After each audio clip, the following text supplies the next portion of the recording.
1955 कल्कि कृष्णमूर्ति एक ऐसे पिछड़े हुए शासन के बारे में सोचते हैं, या तो फिर कह सकते हैं कि ऐसे पिछड़े हुए इतिहास के बारे में सोचते हैं, जिसे सोचने के बाद वो एक नॉवल लिखते हैं, जिसके ऊपर कुछ हफ्ते पहले डायरेक्टर मणि रत्नम की फिल्म रिलीज होती है, जिस मूवी का नाम होता है पॉन्डविल सेल्वन। IMDb पे 8.5 की रेटिंग, मस्ट वॉचेबल हिस्ट्री, बेहतरीन सिनेमैटिक टच, और वहीं पे साथ में मणि रत्नम साहब हैं तो कुछ बोलने की जरूरत नहीं, क्योंकि लोग उन्हें दिल से गुरु, रोजा, युवा और रावण जैसी मूवी के लिए बहुत अच्छी तरीके से जाने जाते हैं। खैर, अब मेन मुद्दे पे आते हैं कि क्यों ये हिस्टोरिकल मूवी हमको देखनी चाहिए। तो सबसे पहले ऑफ कोर्स हिस्ट्री है इस मूवी के अंदर पे। एक ऐसे इतिहास का सार है जो कि वर्ल्ड्स लॉन्गेस्ट रनिंग डायनेस्टी बनी, जहां पे उन्होंने 3rd सेंचुरी BC में अपने आप को एस्टैब्लिश किया। उनकी सत्ता 1279 तक के पावर में रही, माने कि 1500 साल का ये सफर था, जहां किंग राजा वन चोला एम्पायर को तो ऑफ कोर्स एक्सटेंड कर ही रहे थे, बट साथ में उन्होंने अपने लोगों की भी जिंदगी में एक बहुत बड़ा रिवॉल्यूशन लेके आए, जैसे कि प्रॉपर हॉस्पिटल हो गया, एजुकेशन इंस्टीट्यूशंस हो गया, एम्प्लॉयमेंट अपॉर्चुनिटीज हो गया, आर्ट कल्चर हो गया, रेन वाटर हार्वेस्टिंग जैसी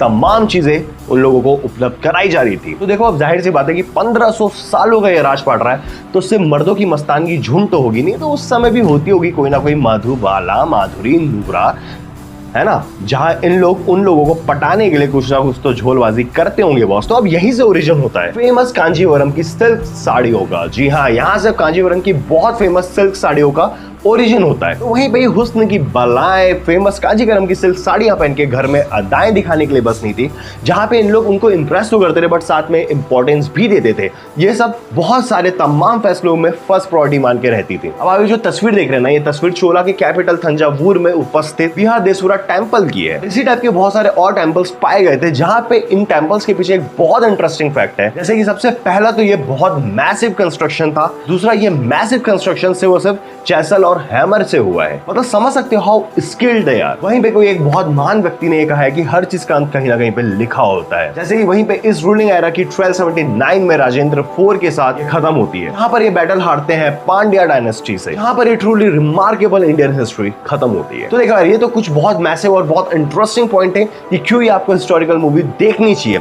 अब देखो यार, अब मैं आता हूँ मेन बेसिक मूवी के अंदर पे कि मूवीज के साथ में क्या ऐसी कुछ चीजें थी जो मुझे पर्सनली लगता है बहुत अमेजिंग थी, और क्या ऐसी चीज थी कि मुझे लगता है कि अगर वो चीज इन लोग करते तो ज्यादा हैपनिंग होती। देखो यार, सबसे पहली चीज तो movie of course no doubt Mani Ratnam साहब ने बहुत बेहतरीन तरीके से इस मूवी को बनाया है, सलीके से हिस्टोरिकल मूवमेंट को अच्छी तरीके से दिखाने की कोशिश की है। बट वहीं पे एक चीज ऐसी जो मुझे पर्सनली लगती है, इस मूवी को अगर हम सीरीज में अगर दिखाते, सब डिवाइड एपिसोड्स में दिखाते, तो ये और ज्यादा हैपनिंग होता, ये और ज्यादा इंपैक्टफुल होता। जैसे कि मैं आपको बताया, बहुत लंबी चलने वाली एम्पायर पीरियड थी। अगर हम थोड़ा सा फॉरेन टच में जाते हैं, जैसे कि फॉर एग्जांपल के लिए मैं एक सीरीज का नाम ले रहा हूं जो कि ऑफ कोर्स बहुत बड़ी वेब सीरीज है, Games of Throne. Of course देखो, Ponniyin Selvan Games of Throne का दोनों का कॉन्सेप्चुअल बहुत हद तक के सिमिलर है। तो वहीं पे हमारे पास एक बहुत तगड़ी अपॉर्चुनिटी थी, अगर हमको उस टाइप का अगर कुछ दिखाना था इंडियन सिनेमा में, तो हम ऑफ कोर्स हम इसको अगर पर एपिसोड्स में दिखाते तो बहुत इंपैक्टफुल होता। बाकी तो overall movie no doubt was बहुत अल्टीमेट है। बाकी आज के सबक के लिए बस इतना ही, मिलता हूं नेक्स्ट एपिसोड में, तब तक be in touch. Thank you so very much guys for watching this video.